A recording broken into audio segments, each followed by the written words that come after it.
I'm Dr. Katherine Horton, and I am back after a very, very long break that I spent working in the US. I have a very, very special guest to announce today. It is Bill Binney, who is here with me. So Bill and I, we have been working together for over a year now, right? Yep. So we have been working on trying to investigate the targeting crimes against us. We've tried to investigate directed energy weapons and chip torture, many, many things that we would like to talk about today. But I think we wanted to start the whole broadcast with one announcement. Bill, do you want to announce it? Well, we're married. We are married. So Bill and I are married, and what that means for the targeting community is that we will stick together, we will basically investigate together, and we'll try to get this whole targeting issue brought to a close. So this way we can work even closer together. We basically have been spending, I think, every waking moment just working on this problem one way or another. And we really would like to make some progress with the whole thing. So during the last year, I have to say that the last year since I've come to the US has been extremely hard, because as soon as Bill and I started working together, the attacks against us have basically just exploded in intensity. I think that's fair to say. Yeah, they started after we tried to get first the evidence of these chips and so on and implants. Then the torture and the pain was raised with us, with me certainly, and I know with my wife. Certainly, she's been suffering every day with this kind of thing, and it's been going on day after day, and it's really been debilitating to a very extreme degree. I mean, it causes sleep deprivation, and when that happens, you have difficulty even functioning very well. So this has been pretty tough for us the last year. Yeah. Absolutely. So I guess the other thing is also that I guess the very first time we met, and I told you based on what you were describing and the pain symptoms you had, I remember I said to you, I've got the feeling that you're implanted, right? And I think the very first time you heard it, I'm not sure, what did you think? I had the impression you couldn't quite believe it, right? Well, I had a hard time. Yeah, I wanted to say, well, you know, I just thought this was a result of some of the operations. I had some of the like amputations and so on, and neuropathy. I thought that was part of it. And so then the only way to resolve it was to get some sort of forensic evidence from an X-ray or an MRI, both of which we've had now and have shown some things there. And actually tried to get some surgeons to remove some of that, and they wouldn't even consider doing it. So we tried 3 different surgeons, and they would not do that. Yeah. I guess they didn't really want to get involved, or they might be afraid of finding what they would find there. Yeah. I mean, then it would be difficult for them to continue with their practice. I guess they were afraid of it. Yeah, one of the I remember one of the surgeons we've contacted. That was really kind of mind blowing for me, because the second surgeon we spoke to, who was based, we were handed from one surgeon to the next because nobody wanted anything to do with it. And the second surgeon we were passed to, at some point he even said to you, even if I take this out, the pain will not stop. And I looked at him and I said, how the hell do you know? Right? Yep. I said, do you know that there's more than one chip? And at that point he froze. He looked to the floor, and he couldn't. From that point onwards, he couldn't look me in the eyes anymore.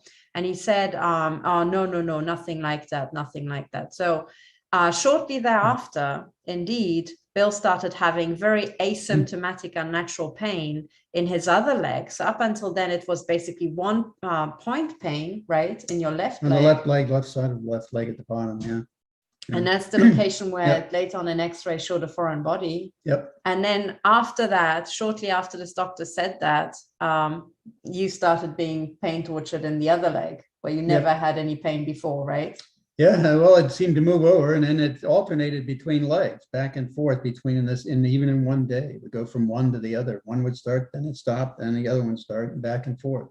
I guess since then you also had an incident where one pain flash would go into the left leg, then the right, and then left, right. So I think kind of an unusual pain sequence, I would say, you know? Yeah, exactly. So I guess by now, I don't need to convince you that you are implanted by biotechnology. Well, I just need to get it out. I mean, we need Yeah. to get in there and find out what that stuff is and get it out. I just haven't found a surgeon willing to do that. Yeah, I guess, you know what, your experience is shared by all the victims who ever tried to have chips removed, even if they had scientific evidence that it is a chip, because I think we should also add other things that people can do. These are the different things that the scientific methods that I use to convince Bill that yes, indeed, it's a chip. So in the days when, we were just beginning the investigation, Bill was very skeptical. He didn't really want to believe it. I guess you always say you don't want to believe that evil people like that even exist, right? Well, it's hard to believe that people could be that evil. Yeah. I mean, it's just difficult. Yeah. And I guess with people, we also include doctors, right? Because Everybody at the end of the seems to be. day, it is doctors who implant this, not greengrocers, right? I mean, you could take the psychiatrist to help develop the torture program for CIA as a part of that too. Yeah. So what's getting into them? Why would they do such an unethical thing? Yeah, I guess, one psychologist said to me that when he was learning psychology, which wasn't that long ago, but even then he wasn't taught anything about psychopathy.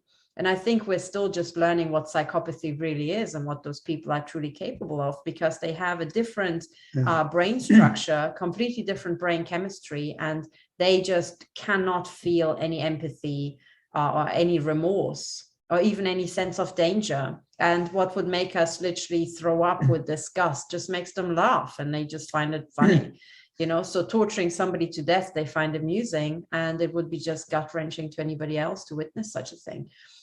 So I guess, this is still, the world is learning a lot that about things that have been with us for millennia and, or millions of years, but we only now begin to understand what that actually really truly means. And then it's a genuine, brain degeneracy, it's not even an illness that can be cured. I mean, a psychopath is a psychopath for life, But anyway, so I guess the other thing that we should say is that when we first started out, the scientific things that we did to kind of find out, is this a chip or not? Number one is I brought my bug detector, and the very first measurement was we were trying to find if there was any emissions. Right. So one time we did not find any emissions, but during a pain torture session, I could actually show you that there was signals coming from your leg, from the area where the pain was coming from.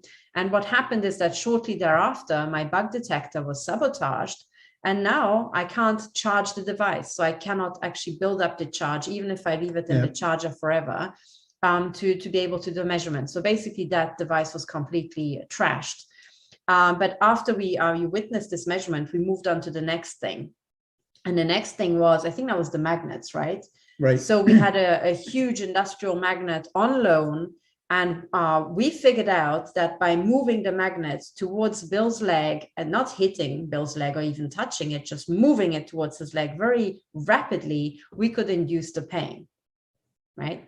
Yep. So what that means, this is because magnetic fields cannot induce any pain in the human body. This is why MRIs are completely painless, thank goodness. But because magnetic fields cannot induce any pain in the human body, this is direct proof of microcircuitry inside Bill's leg causing the pain, because magnets can induce an electric current in wires, and actual little, metal wires, copper wires, right? When you induce that current, if that current is then, or the electrical pulse that it generates is then passed into the nervous system, and if it then mimics the body's pain signal, you will feel pain.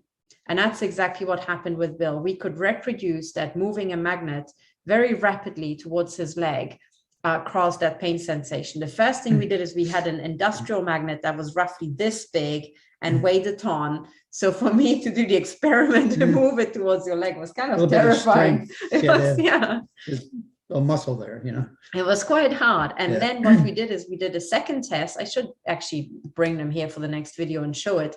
We used neodymium magnets. These are tiny, tiny magnets that are very small, but have an incredible, you know, magnetic force behind them. So the magnetic energy stored in these is quite substantial. So if you put a lot of magnets together, you amplify the field, and we put all these neodymium magnets together, and that we moved rapidly towards the pinpoint. Again, it caused pain, yeah. Again, it caused the pain. But what's also unusual, which is what really disturbed doctors, is that you don't have pain in a general area of your leg. You have a point pain. It's a point pain, yeah. It's not a moving pain. It's a point pain. It's the same pain on the left side of at the bottom of the left side of my left stump. And so, it's the one that's there almost every day. So yeah, and maybe some people don't know, but Bill is a double amputee. We'll get into how he got to lose both of his legs in a bit. But so what he means by stump is his amputated below the knee amputated leg. So I suspect, based on the evidence that I've seen, that Bill was implanted during the amputations of his legs. So they loaded his legs with chips, like they loaded mine. I know quite precisely where my chips are, because during a torture session, they heated the chips to burn my flesh from the inside. During that torture session, I put ice on my leg to cool it down, took off the ice, and then the actual points where this incredible heat was coming from was the location of the chips. So I have photographs or thermal images that literally show a dozen chips just in my right knee. So I suspect that Bill has probably the same number, or, you know, a comparable order of chips.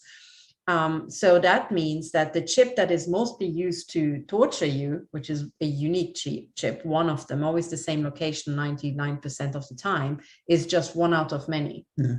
And that's exactly what then later on turned out to be the case when they changed to the other leg. They even changed to different location. I think over time I've probably had about 6 points in my legs, in both legs, 3 in each leg, I think, that have shown up. Yeah, I think that's so far that's right. About all I've experienced to this date anyway. Yeah, but I guess also the revelation of all these other pin pains and all of these point pains, the revelation that they can cause pain with that came gradually, and it came after we obtained evidence in form of an X-ray that you have a foreign body in your leg. Yeah, some of it was kind of excruciating pain too. It was pretty. Some of it really got pretty bad after that X-ray. Also in the MRI, I think it's showed up some things too that we need to look at. So yeah. So we need to find somebody who's willing to address it for us. I guess so what actually happened, there's other more circumstantial evidence. Well, I say circumstantial, it's smoking gun evidence really, but you have to document it very carefully. One of the smoking gun pieces of evidence is that the pain usually starts exactly the moment you decide to go to sleep, right? Or very shortly thereafter, yeah. Yeah. So in other words, in the beginning, when you switched off the lights to go to bed, the pain started moments after you switching off the lights, completely independent of the hour of the night. Then later on, you began sleeping with the lights on to see if somebody was looking into the house or looking at the window of when the light is being switched on, and then turning on by remote control the pain torture. And then we figured out that actually people were monitoring you pretty much live and very precisely, with precise knowledge of when you were in the bedroom with the lights on, the exact moment you decided to go to sleep. Really seemed that way. Yeah. Yeah. So that, of course, when the pain starts, itchy moments after you switch off the lights, or moments after you decide to go to sleep with the lights on, right? That is direct evidence that somebody is messing with you, because natural pain occurs on its own cycle, not natural cycle, not, when it's correlated. Or it occurs when you maybe sit down in a certain position, if you have maybe a spinal problem, but when it's completely independent of the position you sit or lie in or the time of the day, but it's actually correlated with a very specific activity. And the other thing I should say also is that when the pain starts, it goes from 0 to excruciating, right? So that's also not normal pain. You don't have, you know, kind of dull aches for weeks on end. No, you have basically, you're perfectly fine. Then you decide to go to sleep, even though you've been lying in bed for quite some time in the same position, and then boom, excruciating pain that even the strongest painkillers can't block out anymore. So that's not normal. So then the pain would go throughout the night for about 6 to 8 hours, right? I measured like how long does the pain actually last, excruciating pain. So you're kept awake for the time that a normal human being would sleep on average. So 6 to 8 hours. This is the length of these torture sessions. So it is 100% sleep deprivation. So that's right. I mean, and it really destroys the rest of your day too, because you're up and tired, and you know, sometimes you just take a nap and it just flips your entire day around.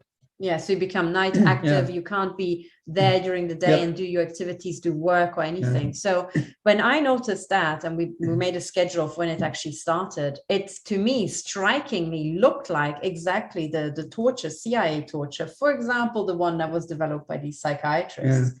And it's basically the CIA's version of Zersetzung, as it was practiced. Zersetzung is a German word meaning disintegration.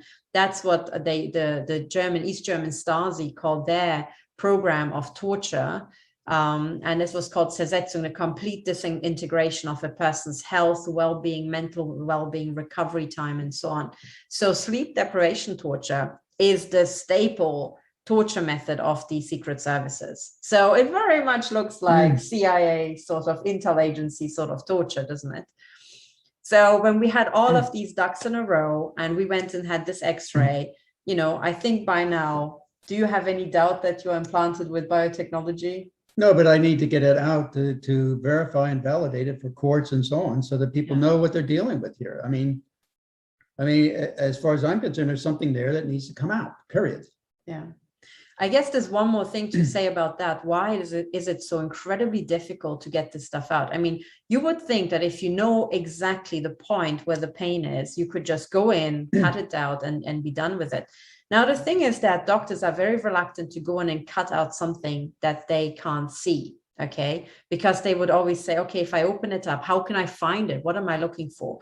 Now, the answer to that is actually the following. When we did an X-ray, we saw one foreign body that was quite large, right? An unexplained object, a foreign body. And that is exactly at the site where you have felt this odd pain in your left leg for many, many years. Yep. But, you know, later on, we figured out you had more chips in your legs, but those chips do not show up in the same way on the X-ray. Why is that? And that is because the resolution of an X-ray is much larger than the size of these chips that are being used for the pain torture, usually, especially with the modern technology that got implanted, you know, since the beginning of the 21st century. So what that means in practice is that what you see on an X-ray is not the chip. You see calcified tissue that calcified around the chip. The longer the chip is radiating and inflaming the tissue, the bigger the calcification shell that the body builds to protect itself around it. So what we really saw on the X-ray, I presume, is actually the calcification shell. That can be very large. The longer and the more intensively you're being tortured and electrocuted and irradiated by that chip, the bigger the calcification shell. But on an MRI, as soon as there's microcircuitry, there has to be some sort of ferrous material, unless they have really done some amazing new things in solid state physics, right? So there has to be some sort of tiny, tiny wiring, no matter how small. And what that means in practice is that you have some ferrous material that is conducting. And as soon as you have ferrous material, it shows up on an MRI like a Christmas tree. And can be affected by magnets and so on. Exactly, right? And that would explain the magnet results that we obtained. But because an MRI is actually measuring the spin of the atoms that are, or rather the nuclei that are in the different materials in the body, ferrous materials show up like a little, you know, blinking, or rather like an intense little light on a Christmas tree, right? You can see it from miles. So on an MRI, it really shows up. But then on an MRI, you have a lot of shadow effects. You have maybe artifacts. And for many, many years, doctors, I presume, have explained away chips because they didn't know that people got non-consensually implanted. they explained them away as artifacts. And it is quite hard to say to a radiologist, no, please highlight everything that you can't explain and don't just, assume, oh, this is a shadow, this is that, this is that, this is that. No, you actually have to scientifically prove, is this an artifact or is it not? For example, by taking a second MRI with a different machine on a different day, does it show the same artifact? If it does, it's not an artifact. It is actually something that's in the body. It is, it's intrinsic to the person, to the data set that you took. It's not intrinsic to the machine taking the data. So there we are. But we have now an X-ray and an MRI, and that shows that we have got magnet tests. We have bug detector tests showing that radio frequency or high frequency electromagnetic radiation is coming out of your leg. So that settles it, right? So we have the evidence together. Now, the other stuff that we've been, especially I have been struggling with, where we also have now some new results, is the directed energy weapon attacks. So there I have been. Yeah, I mean, I'm sitting here listening to all these impacts in the house that I've never heard before. So, I mean, this house has been, I've lived here for 33 years and not heard these kinds of impacts. So, and the impacts have been hitting, we put up some shielding and they've been hitting the shielding, and I hear it on the shielding, metal whiteboards, so on. And you can see, we can hear the impacts on those, and we've got dents in them as well. And also some holes that were penetrated, I think in 2 cases. Yeah, it was actually time, 2 holes that were shot into the shielding on one occasion.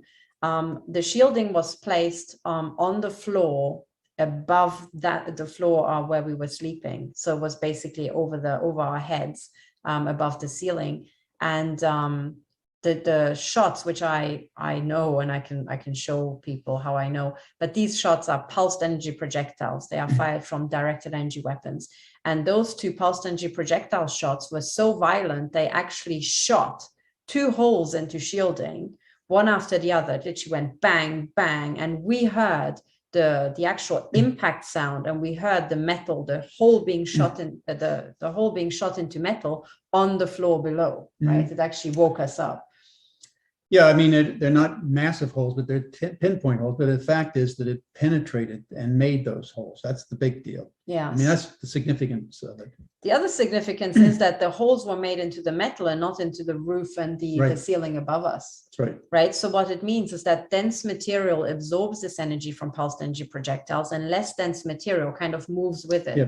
A bit like, reeds survive a hurricane because they move with the hurricane. But if you have a solid fence, the hurricane just, breaks the fence and breaks the siding of a house like it was, just built from matchsticks. But it's like saying resistance is futile. Yeah, resistance is futile. The more you resist the pulse and the shock wave of a pulsed energy projectile, the more it destroys. What that means in practice is that it actually matches up quite well with observations that victims had. For example, that these pulsed energy projectiles would destroy their bones. That's because the bones are very rigid, porous material. It would shatter under the impact of a pulsed energy projectile, where soft tissue around it, if the shock wave is of a certain nature, would maybe not even be damaged that much. So it can go through soft tissue. It means that you don't have any injuries on your skin or in the soft tissue, but your bones can be shattered by these pulsed energy projectiles. Now, the 2 shots that shot, the holes into the metal shielding, if you're shot in the head by one of them, I think that's instantly lethal. And certainly it would crack your skull and blow a little hole into your brain, I think. Certainly it would be damaging of some sort. I mean, to a degree. Yeah. You just couldn't, I would assume that it would penetrate the skull. Yeah, and then it's just up to the exact waveform of what exactly happens to the brain, but the skull, certainly I think that would crack it. But anyway, so it was terrifying stuff like that is being shot at us in our house. I hope people can see us. Do we both fit into the image? I can push it back a bit. I think we are. So I guess other things that we were investigating were also bioweapon attacks. And that's very important for your case because you lost both legs in independent flesh-eating bacterial infections. About 8 different infections, yeah. So over what, 12 years. Yeah. So have you ever heard of anybody getting a flesh-eating bacterial infection? And if you have, how out of those people who had flesh-eating bacterial infections, how many have lost a limb? And out of those who've lost a limb, how many have lost 2 limbs? And out of those who lost 2 limbs, how many had a total of 8 flesh-eating bacterial infections? Right. So when you actually look at the statistics, and this is, by the way, so statistics is usually considered to be very poor when it's, quoted by the government and by many statistical, agencies even run by the government. However, in the hard sciences, real statistics, that the mathematical, actually tool set of statistics is extremely powerful and is actually underpinning every single scientific result ever made. So any measurement at CERN, the discovery of the Higgs boson is reliant on these very powerful statistical tools, and people have to know how to use them. If like any tool, bullshit in, bullshit out, right? So if you misuse these tools, you get nonsense. However, if you do the analysis correctly, what you're doing, if you want to see if something is unusual, right, you're comparing your expectation under random process to, is this statistically probable or not? And there I must say that the statistical likelihood of what happened to you is just so tiny that your case is a total outlier. However, in reverse, I'm not counting some of the other things that have been going on, like accidents in automobiles that are mine, that are being driven by my sons. It's like 5 accidents over the last 2 years. Yeah, one of which was just a couple of days ago. Yeah.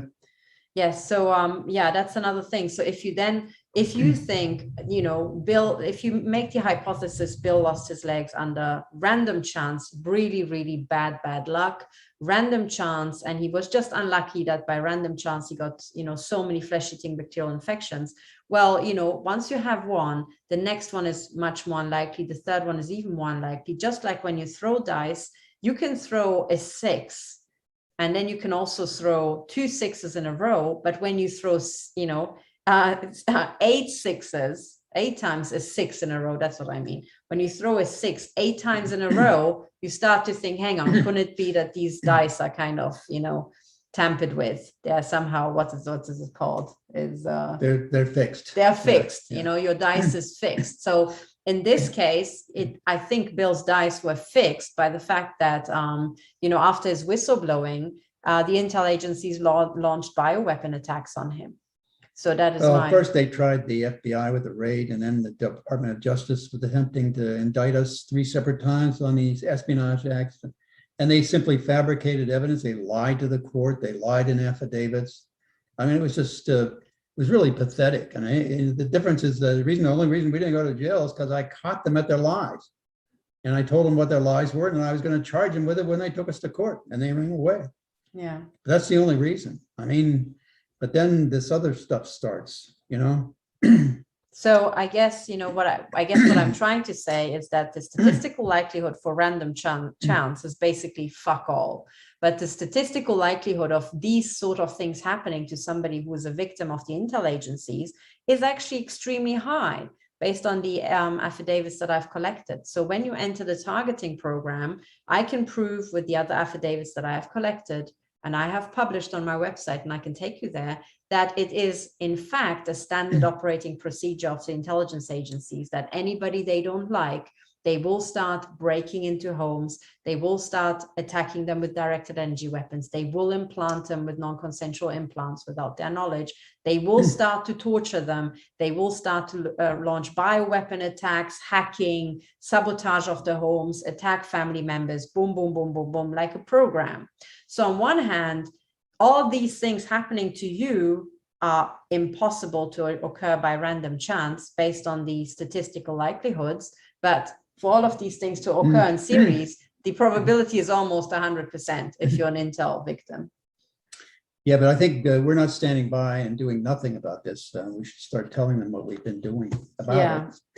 That's right, because I think many people are in this sort of situation, and it can be overwhelming, right? Oh, I mean, it is. It's very debilitating too. I mean, it's a problem even being able to do anything, function normally is difficult.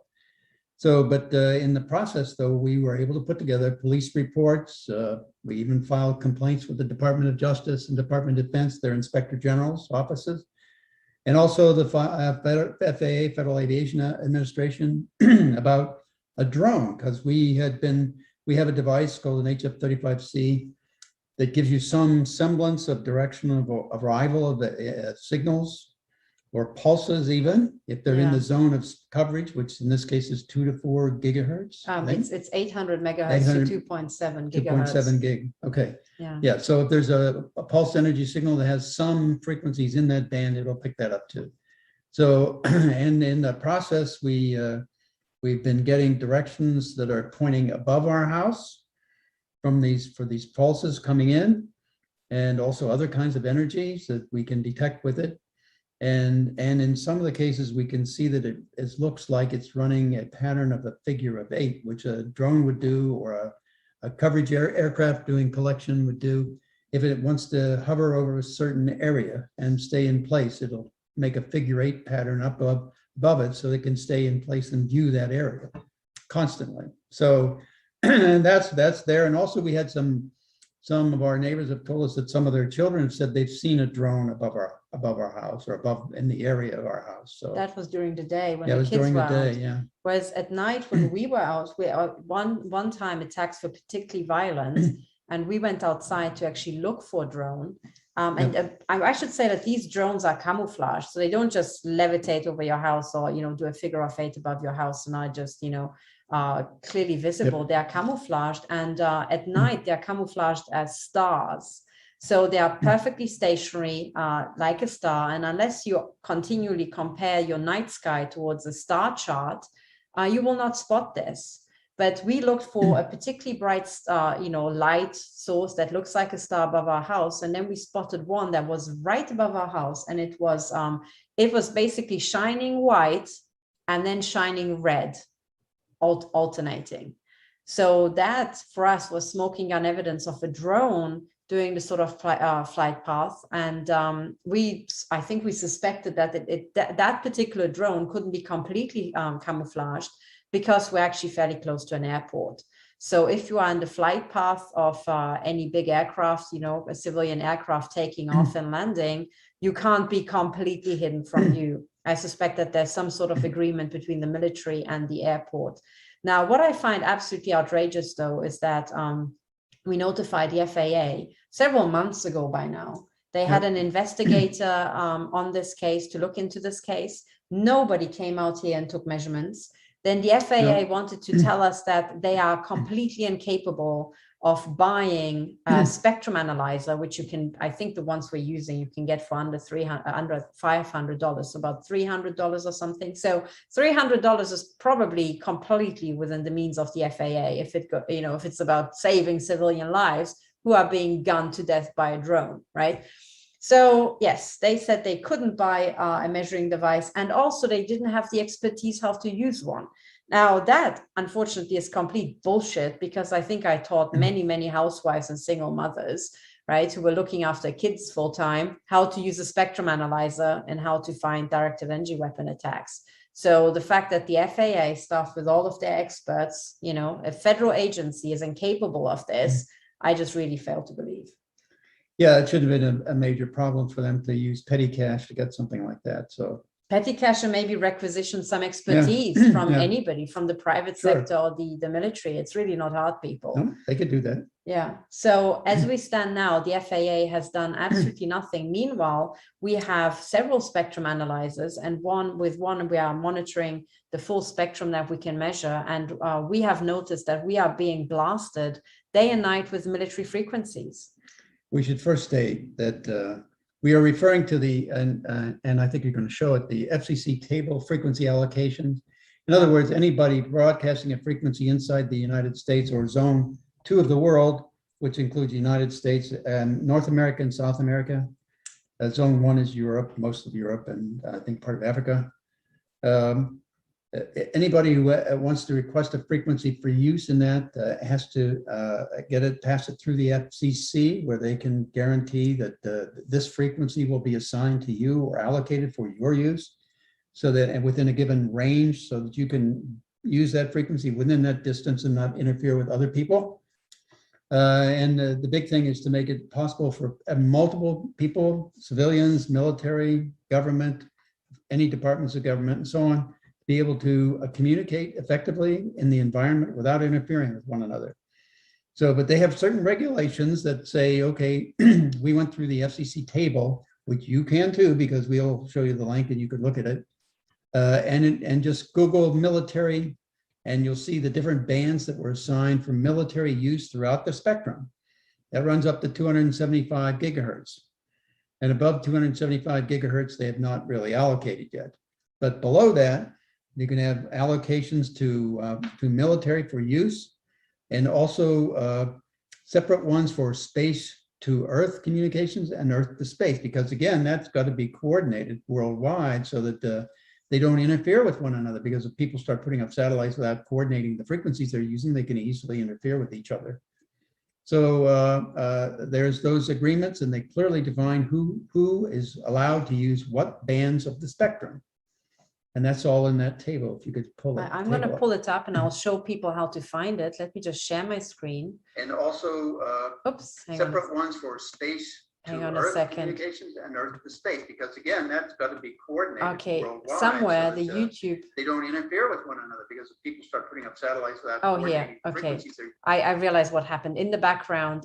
This started playing here. They can easily interfere with. Okay, so I'm pleased to see that now the YouTube is up and people can hear us. So that's really good. Okay, so now let me share my screen. Excuse the brief interruption for a moment. I didn't know what just happened here. But let me share the screen and show you where you can find this table. Hang on, share screen. Okay, here we are. Okay, so what you can do is you can go to your favorite search engine and type in FCC table of frequency allocations. And here's the fcc.gov website. So this is one of the links. This is the second link that came up here. Here's the table of frequency allocations, right? You can read more about it, but there's a quicker way to get to the actual table. If you go back to the online search, the very first link, which is a PDF. So if I click on it, it automatically downloads in the way I have this set up. It is at https://transition.fcc.gov and then OET spectrum FCC table.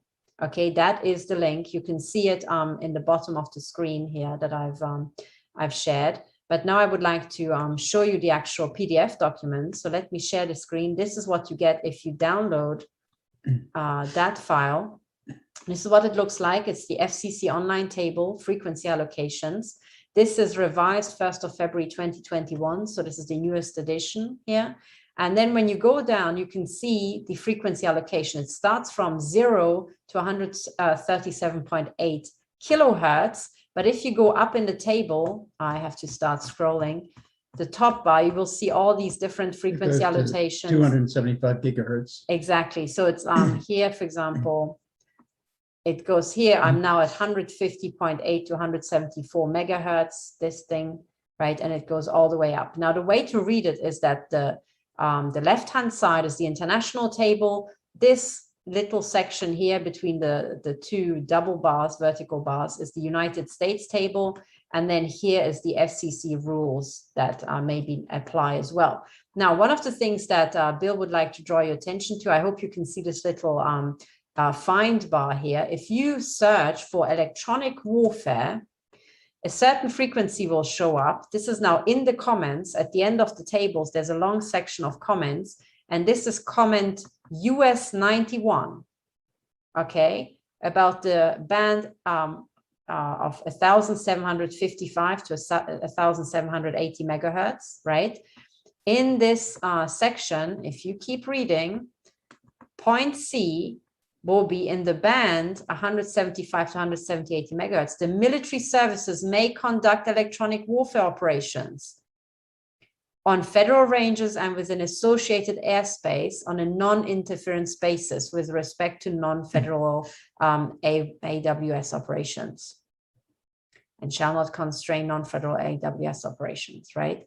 This use is restricted to research, development, test and evaluation, training, and large force exercise operations. Now, the thing is that research and development is typically what is used to hide human experimentation, right? And also covert torture of victims. So research and development, listen up when that's mentioned in connection with electronic warfare. But I would really encourage all victims who have spectrum analyzers to start looking for this frequency specifically. And keep in mind, this is a line of sight frequency range.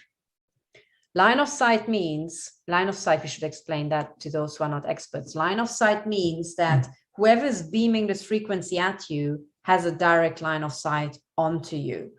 Right? Certain frequencies pass through, for example, a brick wall, but not 5 brick walls in it, any meaningful intensity. So if you have a very intense signal, it is line of sight. Maybe it went through 1 brick wall, as in it's coming from a next door neighbor or something through a brick wall, but it hasn't come through several buildings. Okay. So in other words, whoever is emitting this or is beaming it at you, as may be the case, is directly next to you.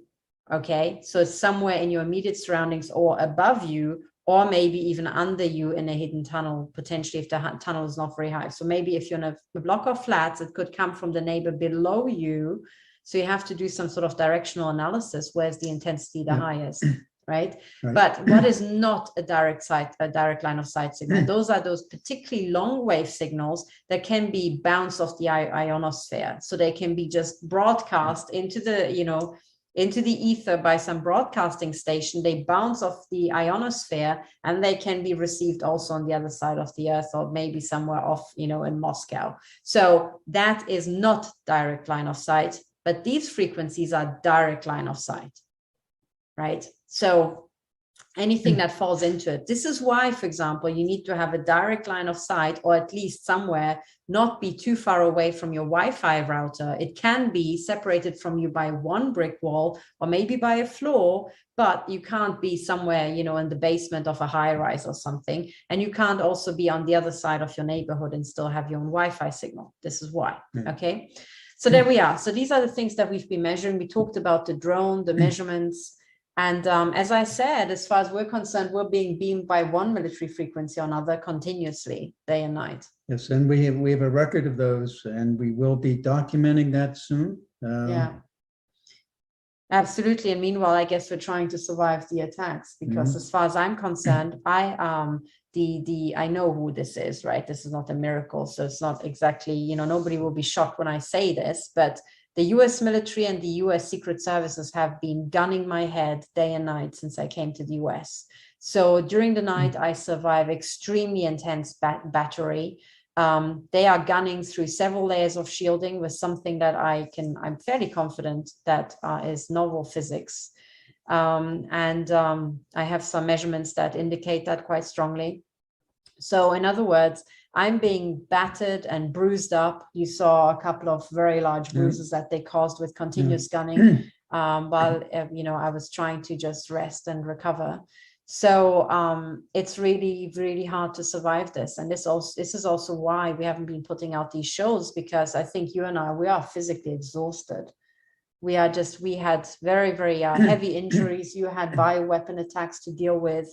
There's nonstop stuff when it's not physical assaults that are more crippling than usual. Because the truth is, I wake up every day with my bones battered, and these people try to destroy my joints quite systematically. When it's not that, it's any sabotage of the house. We had everything. We had mysterious roof leaks. We had the flooding of the basement that strikingly looked like somebody just poured several buckets of water into the basement. We had other stuff. Yep. That we will be documenting. I will be documenting in my court case. But yes, so I guess what we really want the targeting community and the wider world to understand is that we're not being lazy. We're not off on a, multi-year honeymoon here. We were off on, trying to work. And what we're doing is based in scientific investigation. We'll have specifics and information and measurements and so on with devices that are reputable, and you could use them to replicate the experience anywhere in the world. Yeah. And I guess what we really want to stand for is very high scientific and forensic standards here. But I'm also sad to say that, I mean, this was to be expected, but it's still kind of sad and shocking when it actually happens and it hits you. Because when we teamed up and started working systematically, there was basically one defamation campaign after the other, specifically targeted at me, I think, because I'm the less known person. Yeah. And let's face it, I'm not a man, so people can batter me quite freely here. But it's true. Yeah. It's true. But, the things that, for example, there was one incident where there were allegations by one person who had never met me before. And after we didn't even talk for an hour. You had a meeting with that person for 1 hour, and immediately after that meeting, without ever having really met me or talked to me or had any knowledge of my work or what I did and what we worked on together, there were allegations immediately after the meeting that I was poisoning you, I think. And those, I think you were going to poison me or something. Yeah, but I think these allegations were made several times. And then a couple of months later, it was that I did poison you or something. Yeah, but that was just bizarre. Silliness. Well, it was silliness, but these were basically defamatory allegations that were made to you and also to these were made by other people who had no knowledge of what was really going on. And they simply, for whatever reason, allege certain things just to discredit you and to basically cause a problem for us. Yeah, well, without evidence. Yeah, with no evidence whatsoever. Yeah. And so this was one thing. Bill, did you have ever any reason to think I'm poisoning you? No, you make a mean salad, but that's okay. I mean, I didn't have a problem with the mean salads. You're more into steaks, right? Yeah, I like steaks. So. Oh yes, apart from the European versus American, lunch habits, right? So that's the thing. And there were other allegations. Gosh, I mean, there was one set of allegations was particularly hilarious. I found was the allegation that I'm an MI5 honeypot. Now that one really cracked me up because, to my knowledge, I think I'm the first woman ever to have taken MI5, MI6, and GCHQ to court by myself. And I think the stuff that I revealed in the court case, including directed energy weapons, and now I'm talking publicly about non-consensual implanting by MI5 and MI6, and mind control experimentation, systematic murder in the UK and abroad. I don't think that's what honeypots usually do. No, and at the time you had a number of people supporting your lawsuit with submitted affidavits to support that in your court case. Yeah, that was in 2019. In 2016, the first time I sued them, I was on my own. Yeah. I was on my own. So, I don't know. Is that what honeypots do in your experience of the Cold War? That Russian, what was her name? Nope. Chapman, the woman who, I think she photographed herself in lingerie. She didn't put out YouTube videos about how evil the KGB and the CIA are, right? So no, that was just it was just false allegations by people who didn't want us doing what we're doing. That's all. Yeah. I think, usually in my experience, when they really go ballistic is when you do scientific measurements. They hated that. They hated the scientific measurements in Belgium. They sabotaged my car when I did the measurements in the Paul Scherrer Institute with the scientists there who were trying to investigate the implant and take those measurements there. So they absolutely hated that. But they also absolutely loathe when people team up and actually work together trying to put a stop to this. Yeah. I mean, I remember that stuff blew up the very first time, the day after the very first time I met Katherine Horton. I think she's an absolutely amazing person. You know her also very well. She did an interview with her. She's absolutely amazing. And I think we really support her work, all the way, the financial work she does. And she talks about all these crimes as well, extensively about murder by the intelligences, directed energy weapons. She talks a lot about neurotechnology, actually. And she's also interested in the companies that fund this whole thing, because she knows very well, being an expert on Wall Street, that, there's a huge corporate infrastructure behind all this. So I really encourage people to follow her. There are other people who have done amazing work in the past. And I guess we're very keen on linking up with them. Those are people with decades of track records exposing everything from geoengineering to, you know, other crimes in the judicial area and so on. But those are people who basically stand for something, stand for integrity, and continue decade after decade, you know?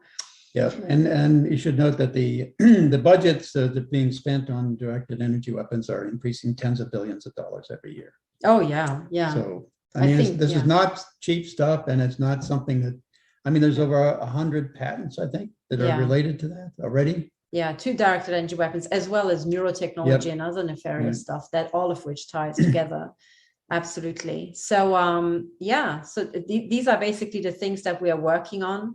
And basically, I guess what we wanted to say is that we just wish that before people put out any defamatory allegations, they maybe ask us or provide some evidence, maybe. And, you know, for those people who are in doubt of who to believe, why don't you just take it from us first? Like everything that concerns us or how we feel or what we do, right? Or check the links that we'll give you to investigate the bands of assignments and any other things that we're picking up, and use devices that if you can afford to get them, use the devices that we're using to try to detect these things.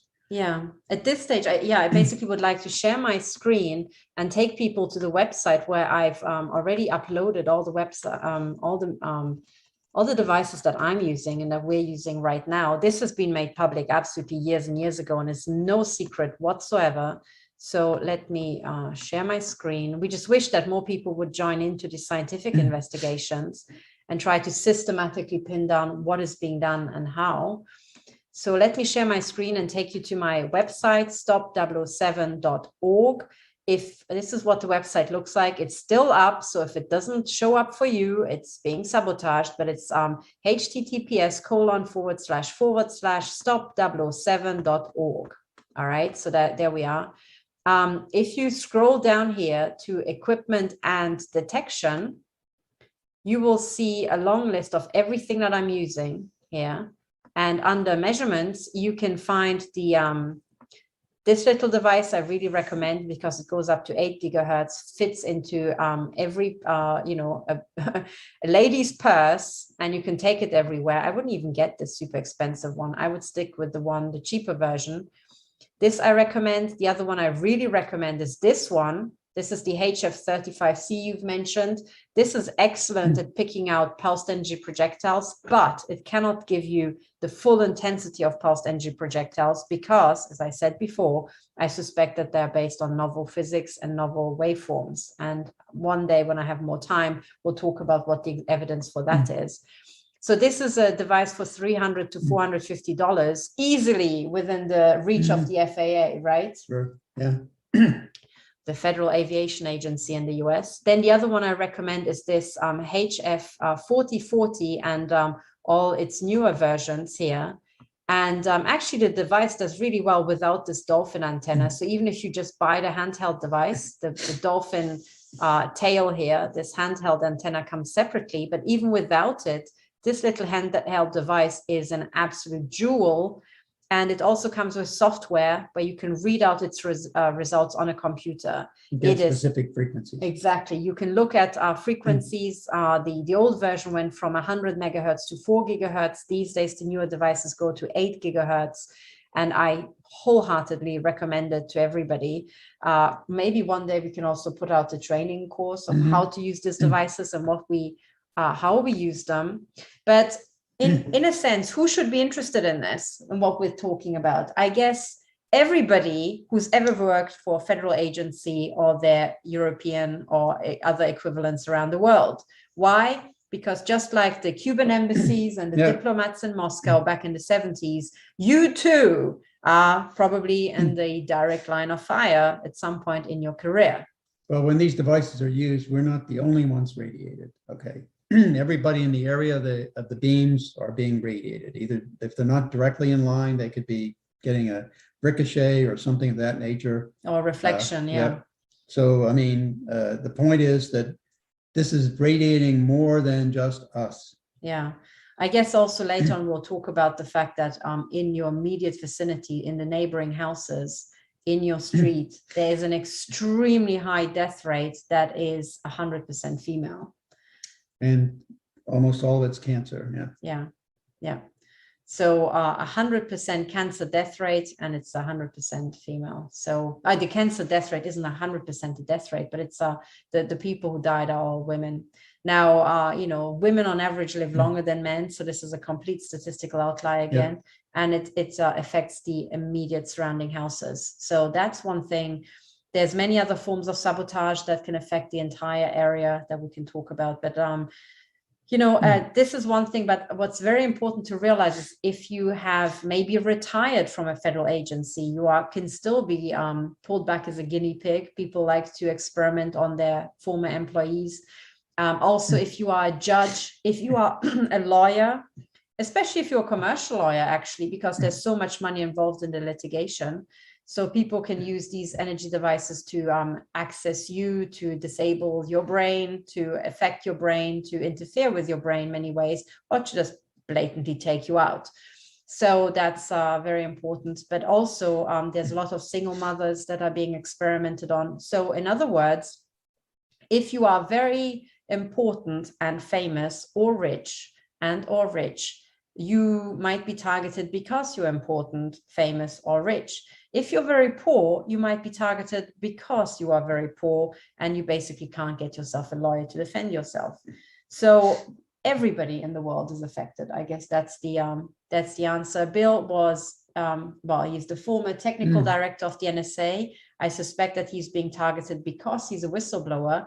I am not a whistleblower. I have never blown the whistle on any of my employers. I became targeted, and then I started investigating the University of Oxford and what they really were. And I gave lectures on that, but I'm not really a whistleblower. So when I was targeted, I was an oblivious little scientist, just, you know, being all skippity doodah throughout my day at Oxford. And I had no idea what was going on. So anybody could be a target. So please wisen up about these things. If you have reason to believe that you might be implanted because you have odd pain sensations, or you think that you're being assaulted by a directed energy weapon, chances are you might be. So please get yourself measuring devices, start using them. All the devices I'm listing, or maybe with the exception of the HF4040, are basically idiot-proof to use, okay? If you've never measured anything before in your life, you can use these things. They have 2 or 3 buttons, and it's right? Would you agree? On, off, and volume. Yeah, you're a mathematician and not a physicist, but you use. I like simple things like buttons. Just fewer buttons, the better. Exactly, and they're very easy to use. So please get in there and start learning what these signals are, and look at the FCC table, and never think that this stuff is so complex that you can never understand it. In fact, I think most of the things are very, very simple indeed, you know, and once you start looking, you'll be amazed what you'll find. All right. Is there anything else that you wanted to say? Not in this one, this broadcast. I think we've done an adequate job of covering the points I think we wanted to make. Yeah, I guess so. I guess we can go on forever about a lot of other corruption that goes on around the world, and we will do so. Yep. But I guess this is meant to be a weekly show that we do from now on, talking about the investigations that we have. Hopefully, if we're not being assaulted. We are very sorry about the many months of silence, but they were basically due to the attacks on us. And I mean, as far as I'm concerned, I really struggled to cope. Well, I do too. So yeah. So there we are. Okay, so this is from everything from us for now. If you can reach out to the mainstream media, please do. You can share this video far and wide. Both of us are public about these attacks and have been working on these things for quite some time. So yes, please help us, support us. Do your own investigations, cross-check everything that we're putting out online, do your own measurements, check the FCC tables, and cross-check everything that we say.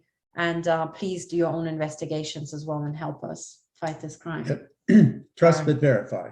Trust but verify, that's it. So yes, I hope that this will be a new series with many, many new episodes to come. And yes, hope to see you soon. Next week or earlier maybe. Yeah.